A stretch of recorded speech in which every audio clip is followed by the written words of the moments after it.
Today we will discuss rheumatic fever. So what is rheumatic fever?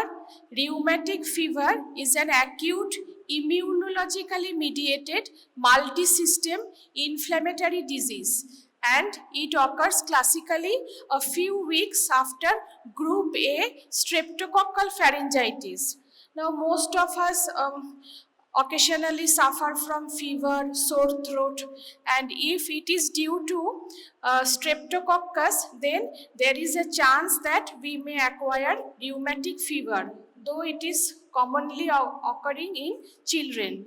So rheumatic fever is the major cause of acquired heart disease in developing countries, because from rheumatic fever, if the condition becomes chronic, then there may be rheumatic heart disease. Now acute rheumatic fever typically appears around 10 days to 6 weeks after the streptococcal infection, that is in about 3% of patients. But mostly the period of occurrence is between 2 to 3 weeks, and it is very common in children between 5 to 15 years of age. But sometimes the attack can occur later also in middle years. Now the major importance of streptococcal sore throat. All of us sometimes or the other have suffered from sore throat. If it is due to streptococcus, then the most common sequelae, means a later complication, may be rheumatic fever, and from that there may be rheumatic heart disease. Now if the streptococcal infection occurs in skin, then there is also a chance that rheumatic fever can happen. Now we will study the pathogenesis. What is the pathological etiology for rheumatic fever? Now acute rheumatic fever, as I said earlier, it is immune mediated. So it results from host immune responses to group A streptococcal antigens that cross react with the host proteins. Rheumatic fever is caused possibly due to anti-streptococcal M protein antibodies and T cells that cross react with the cardiac proteins, that means proteins which are in the heart tissues. Now there is a delay in 2 to 3 weeks between streptococcal sore throat and occurrence of rheumatic fever. This is the time required for generation of immune response. And antibodies and CD4 plus T cells, they are directed against streptococcal M proteins that can also recognize the cardiac self-antigens in some cases. Now the rheumatogenic M protein have few serotypes which you can note, that is M1, M3, M5, M6, M18 and M24. These are the serotypes of rheumatogenic M protein.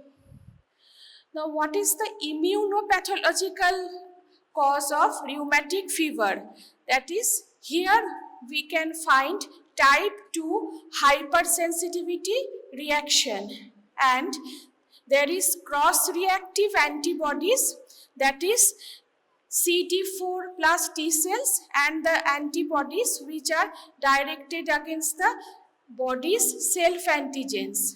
And also there is molecular mimicry between the M proteins of streptococcal antigen and the cardiac tissues.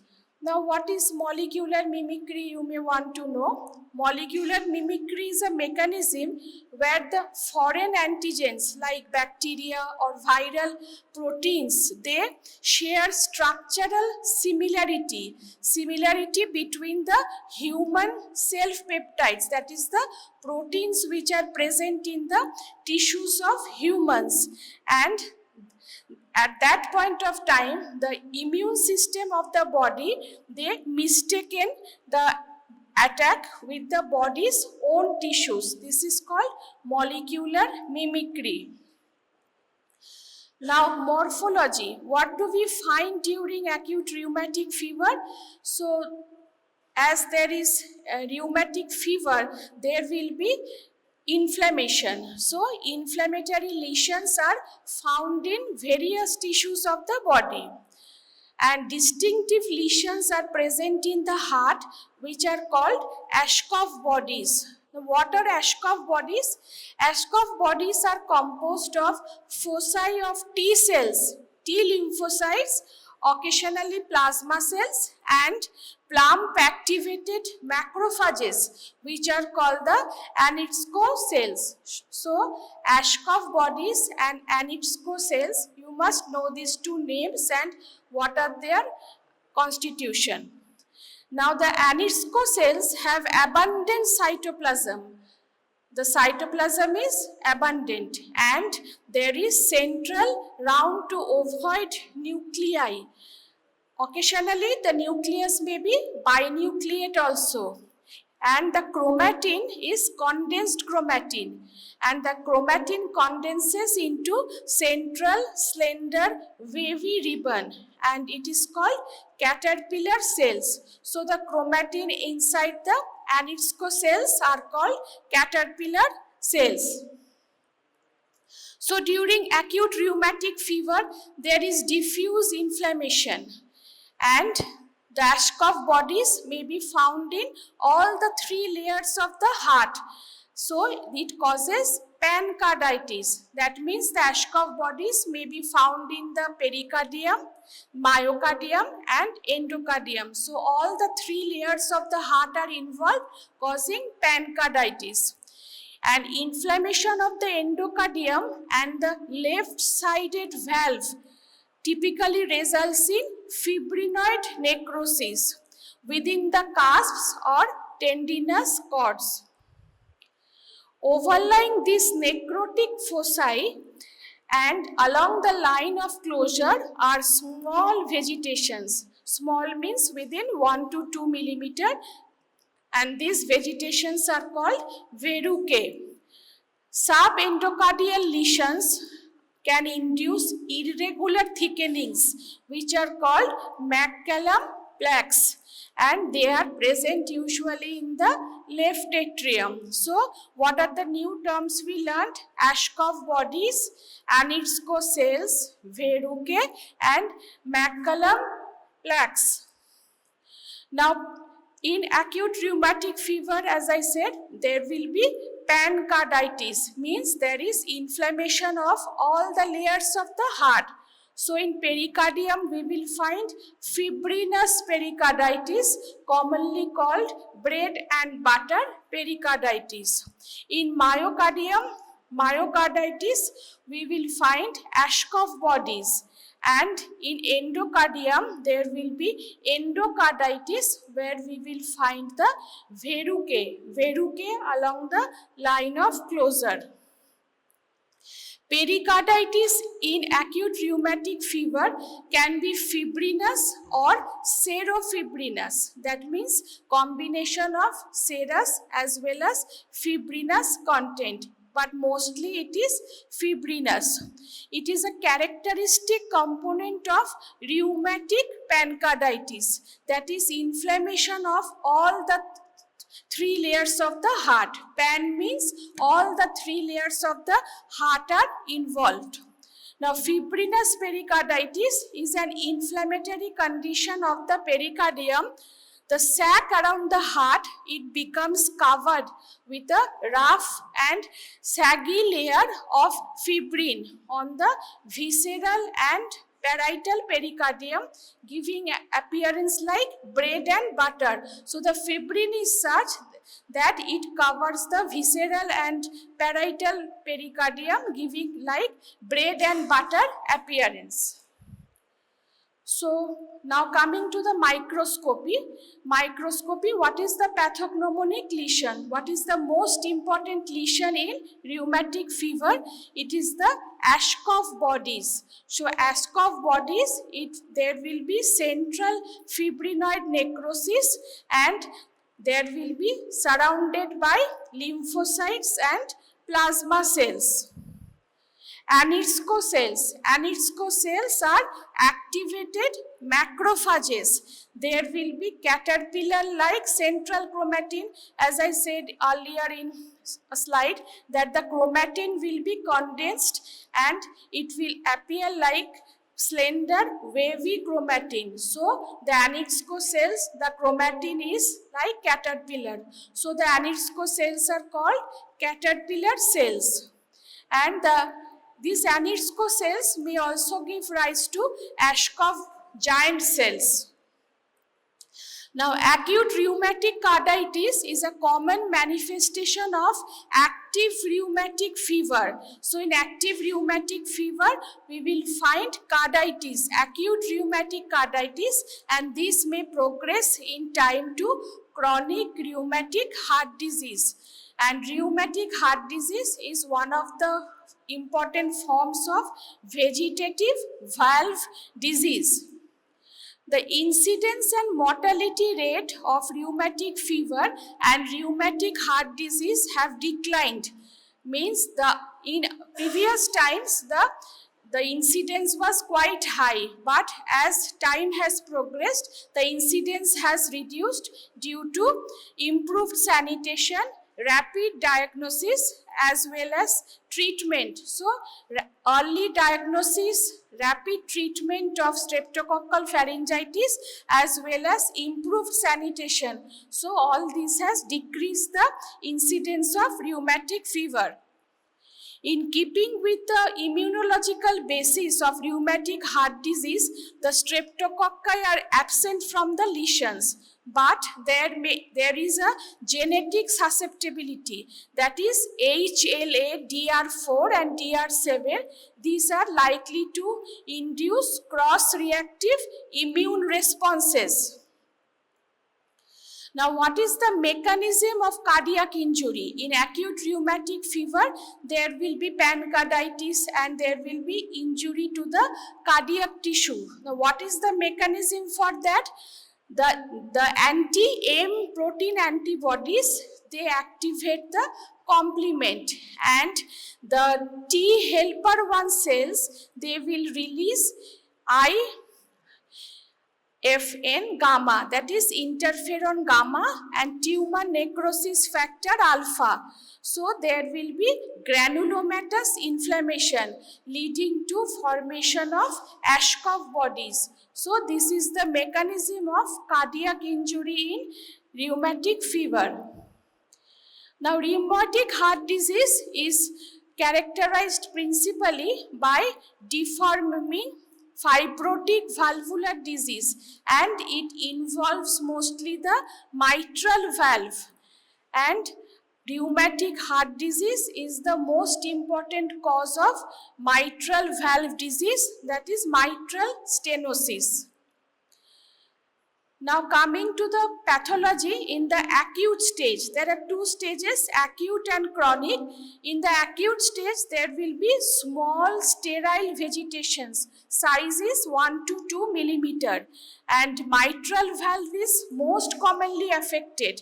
And the second most commonly affected valve is aortic valve. And in the chronic rheumatic heart disease, what are the features that we will see? There will be leaflet thickening, commissural fusion, shortened chordae tendineae, and fish button or fish mouth or buttonhole mitral stenosis. These are the very important points you have to know if you are asked in Viva, that what are the features, what is the pathological findings in chronic rheumatic heart disease due to rheumatic heart fever. So these are the 4 important points: leaflet thickening, commissural fusion, shortened chordae tendineae, and fish mouth or buttonhole mitral stenosis. The anatomic changes, as I said earlier, it always involves the mitral valve. So mitral valve is affected in rheumatic heart disease, and tricuspid valve involvement is quite rare, and pulmonary valve is very rarely affected. So the most commonly affected valve is mitral valve, and the second most commonly affected is aortic valve. And these are the features, and you have to know, as I said earlier also. Now in rheumatic mitral stenosis, calcification and fibrous bridging occurs. So that is the cause of fish mouth stenosis, fish mouth or buttonhole stenosis. So if it is asked in Viva that what is fish mouth or buttonhole stenosis, you will say that it occurs in rheumatic heart disease where the mitral valve is affected and there is calcification and fibrous bridging. And with tight mitral stenosis, the left atrium, the mitral valve is on the left side, so the left atrium will be dilated and there can be thrombi and embolus also. Long-standing congestive changes in the lungs can occur, and this will include pulmonary, vascular and parenchymal changes.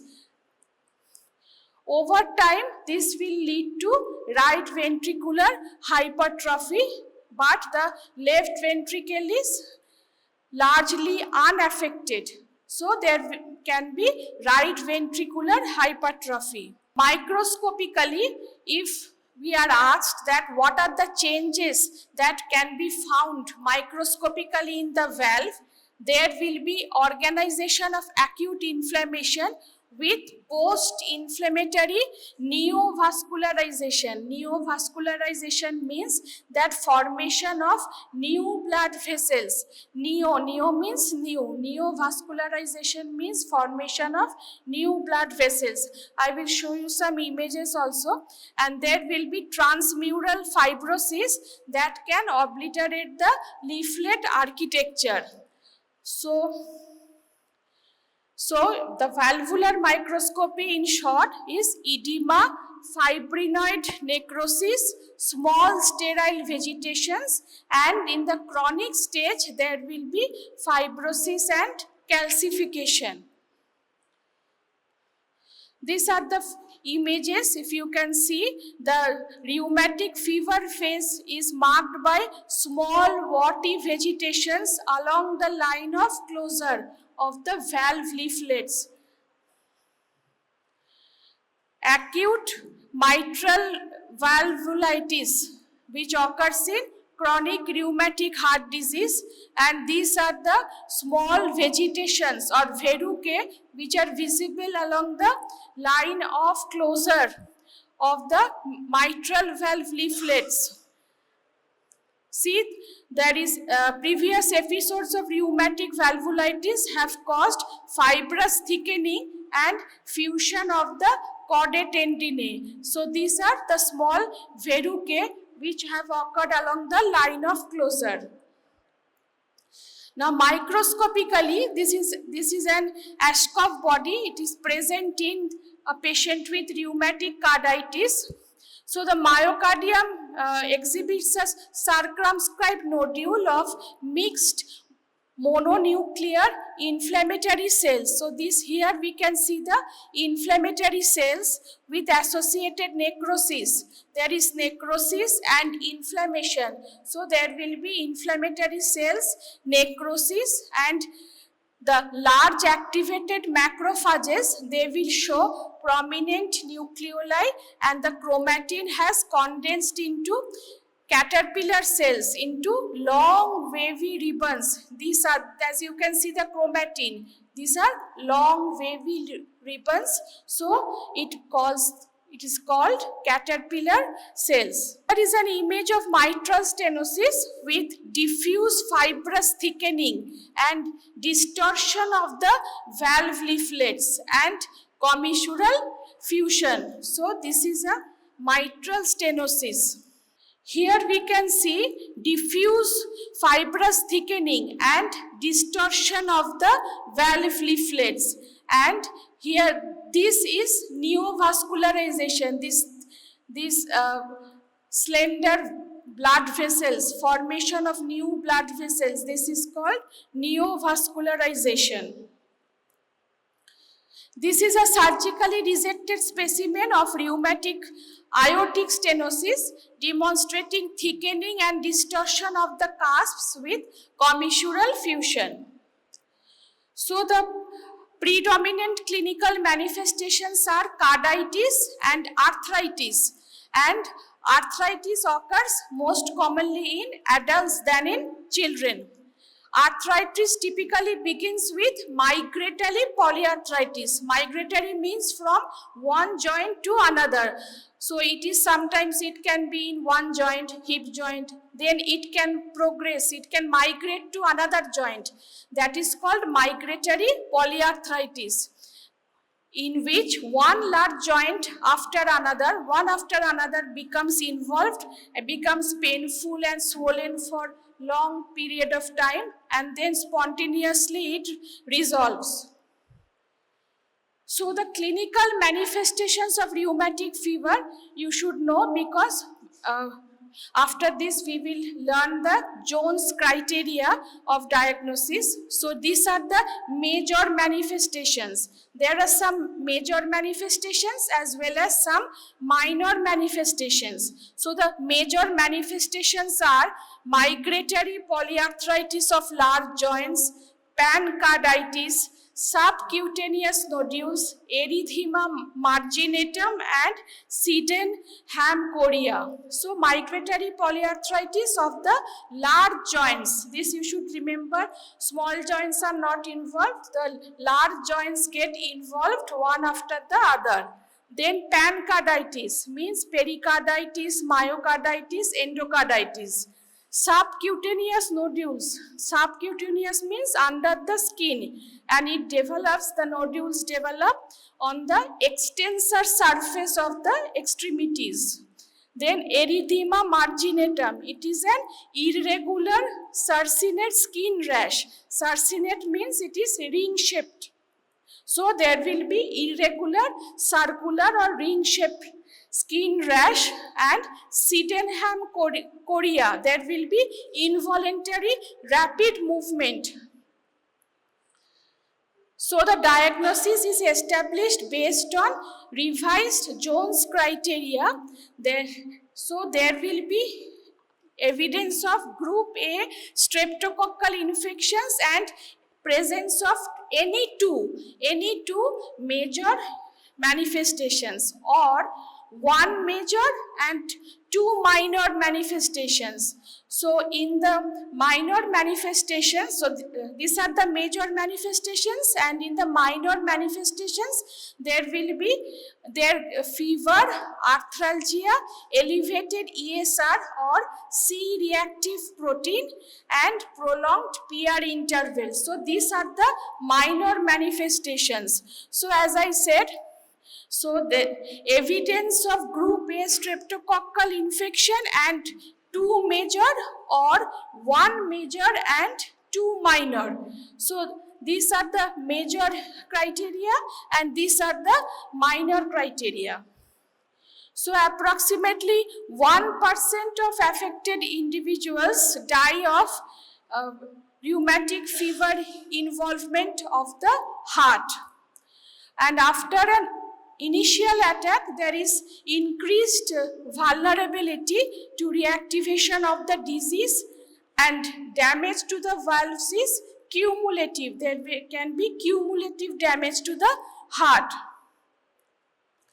So clinical manifestation of rheumatic heart disease, it appears maybe after years or decades of rheumatic fever affection of the valves, and in addition to cardiac murmurs, there can be cardiac hypertrophy and dilation, and associated heart failure also can occur.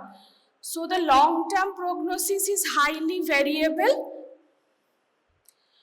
So the clinically significant is in rheumatic fever there will be carditis, and carditis is the most serious manifestation. It can lead to acute heart failure and progression to chronic rheumatic heart disease. The complications in the acute phase can be congestive heart failure, arrhythmias, pericardial effusion, and acute valvular regurgitation. So in complications, you must know these 4 points. And complications in the chronic phase, it can be mitral stenosis, mitral regurgitation, aortic regurgitation or stenosis. But the most important is mitral stenosis. What are the hemodynamic consequences that can occur in rheumatic fever? It is left atrial enlargement, atrial fibrillation, pulmonary hypertension, and right heart failure. So these are the hemodynamic consequences of rheumatic fever. And the major long-term complications are chronic rheumatic heart disease. It can progress to infective endocarditis, and there can be risk of thromboembolism also. So although the pharyngeal culture for streptococci are negative, by the time illness begins, so antibodies can develop against the streptococcal enzymes such as streptolysin O, DNase B. So these are the 2 antibodies for streptococcal enzymes like streptolysin O and DNase B. This can be detected in the sera of most patients. So evidence of recent streptococcal infection is elevated ASO titer, elevated anti-DNase B, and positive throat culture or rapid antigen test. So this is the evidence of streptococcal infection. So now there is another important valve disease called infective endocarditis. We will not discuss it today, but the difference is in rheumatic fever, there is immune mediated small sterile vegetations, and in infective endocarditis, the vegetations are large and friable and infective also. And Ashkoff bodies are present only in rheumatic fever, but not in infective endocarditis. So, just to reiterate 2 important findings in rheumatic fever, the pathognomonic lesion is Ashkoff body, the characteristic cell is Anitzko cell, most commonly affected valve is mitral valve, most common chronic lesion is mitral stenosis.